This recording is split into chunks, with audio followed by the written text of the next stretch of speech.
السلام عليكم ورحمة الله وبركاته.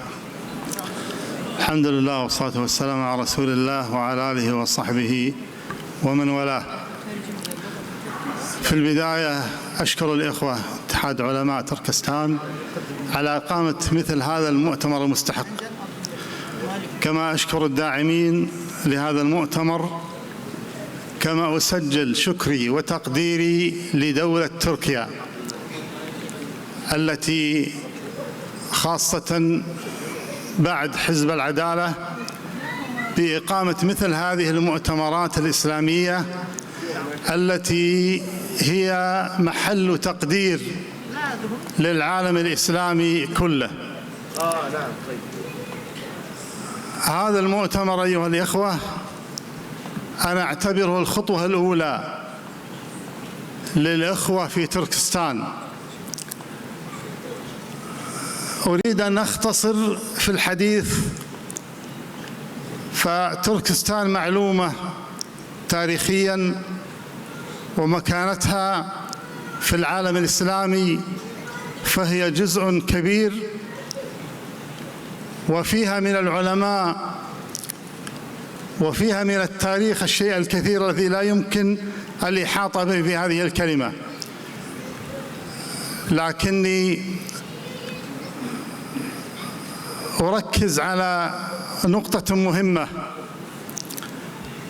وهي أن تتصدر وسائل الإعلام وفي حديث المتحدثين أن تركستان الشرقية بلد محتل مغتصب، يجب أن يعلمه الجميع، كما يجب أن يطالب الإخوة الإيغور في استقلال تركستان عن الصين.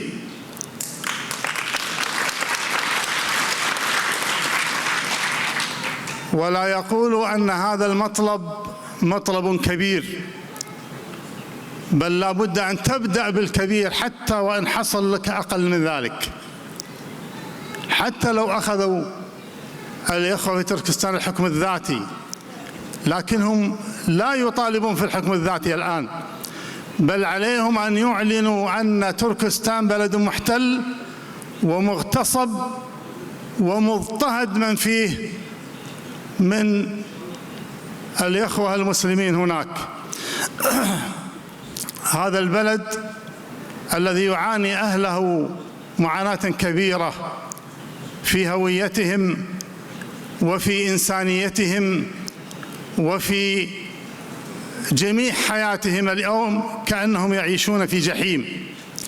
لا بد أن يظهر هذا للعالم، ولا بد أن ننتقل إلى أمور عملية.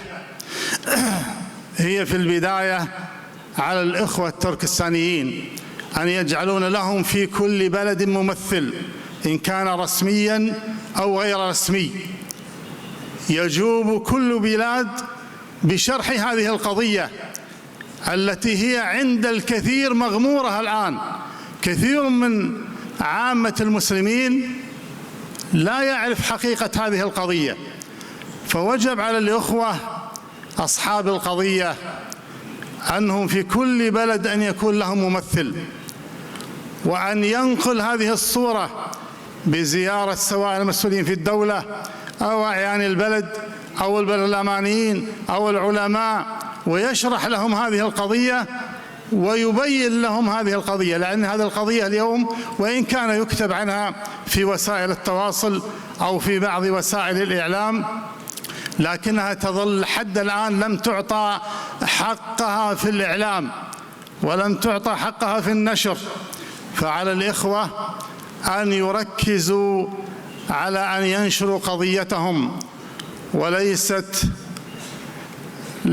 النائحة الثكلى كالمستأجرة، بل هم أصحاب القضية وهم الثكالى، وهم من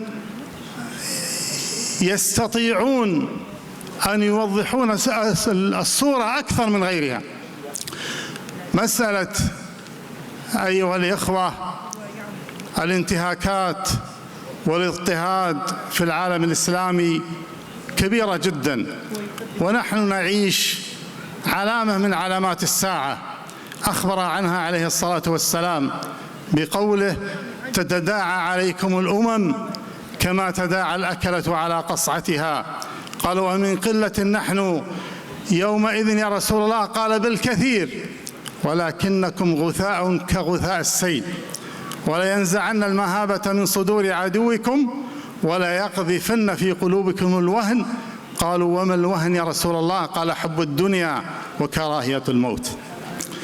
فنحن نعترف أن كثير من المسلمين اليوم أصابهم الوهن وأصابهم حب الدنيا، ولكن بتذكيرهم فإن الأمة فيها خير، والأمة فيها خير كثير.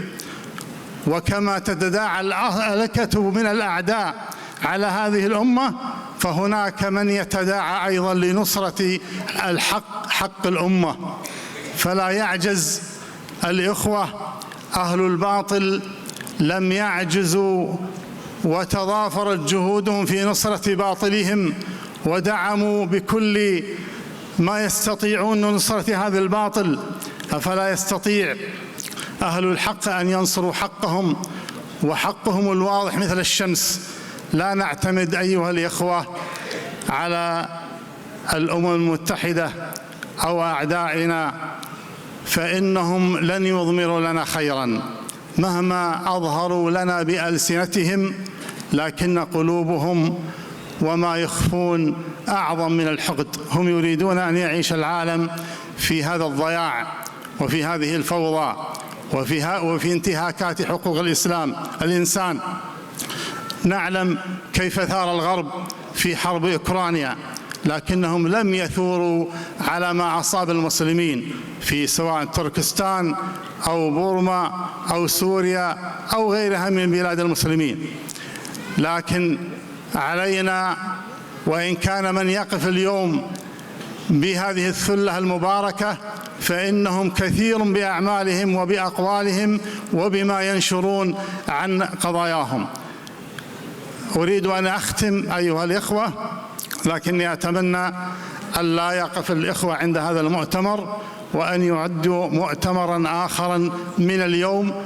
لكني أحيي الإخوة علماء تركستان وجميع الأخوة الناشطين في إقامة مثل هذا المؤتمر. أسأل الله عز وجل أن يجزيهم خيرا، وأن يبارك في جهودهم، وأن ينفع بهم إخوانهم في تركستان وفي جميع بلاد المسلمين، فهم يعتبرون شرارة من الشرارات الإسلامية في أنحاء العالم التي تتحرك وتحترق لما أصاب إخواننا هناك.